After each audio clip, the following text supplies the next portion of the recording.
আসলেই কি কোনো এক সময় এই পৃথিবীতে গোপাল ভাঁড় নামের কেউ ছিল?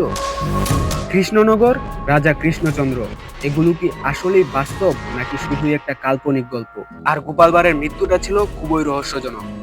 এই সবকিছুই জানতে পারবেন আজকের ভিডিওতে। আর আপনারা যারা গোপাল ভাঁড় কার্টুন দেখেন, আপনাদের কাছে আমার একটা প্রশ্ন, গোপাল ভাঁড়ের সবচেয়ে বড় শত্রু কে? ভারতের উত্তরবঙ্গে রয়েছে কৃষ্ণনগর। 18 শতকের দিকে সেইখানে রাজপ্রাসাদ ছিল, আর সেই রাজ্যের রাজা ছিলেন রাজা কৃষ্ণচন্দ্র। সেই কৃষ্ণনগরে একজন ব্রাহ্মণ নাপিত বাস করত, যার নাম ছিল গোপাল নাম্নী, যাকে আমরা মূলত গোপাল ভাঁড় নামে চিনি। প্রথম দিকে গোপাল চুল কাটতেন। তিনি শুধু এটার জন্যই পরিচিত ছিলেন না, তিনি তার বুদ্ধিমত্তা ও মানুষকে হাসানোর প্রতিভার জন্য পরিচিত ছিলেন। গোপাল ভাঁড়ের বুদ্ধিমত্তা ও প্রতিভার জন্য রাজা কৃষ্ণচন্দ্র তাকে ডেকে আনেন।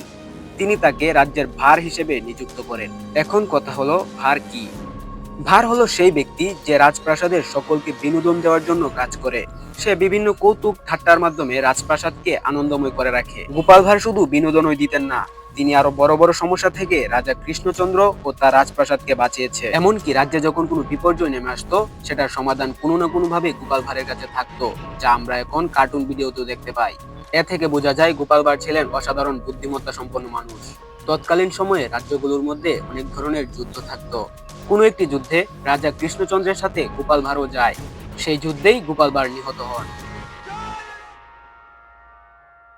আর তার সম্মান এবং তাকে স্মরণীয় রাখার জন্য রাজা কৃষ্ণচন্দ্র তার প্রাসাদের সামনে গোপাল ভাঁড়ের একটি মূর্তি স্থাপন করেছিলেন। এটা নিয়ে কোনো দ্বিমত নেই, কারণ মূর্তিটা এখনো ভারতের উত্তরবঙ্গে রয়েছে। 1975 সালের দিকে লেখক সিরাজুল ইসলাম চৌধুরী গোপাল ভাঁড়ের জনপ্রিয় গল্পগুলো কালেক্ট করেন এবং সেগুলো থেকে গোপাল ভাঁড়কে নিয়ে গল্পের বই রচনা করেন। পরবর্তীতে গোপাল ভাঁড়কে নিয়ে আরো অনেক গল্পের বই লেখা হয়েছে। পরে ধারাবাহিকভাবে গোপাল ভাঁড়কে নিয়ে 2D অ্যানিমেশন তৈরি করা হয়, যা আমরা এখন টিভি সিরিজে দেখতে পাই। অনেকের মতবাদ রয়েছে যে গোপাল ভাঁড় শুধুমাত্রই একটি কাল্পনিক চরিত্র ছিল, তবে বেশিরভাগ তথ্য থেকে জানা যায় গোপাল ভাঁড়ের বাস্তব জীবন কাহিনী, যা আমি এই ভিডিওতে সংক্ষেপে আলোচনা করেছি।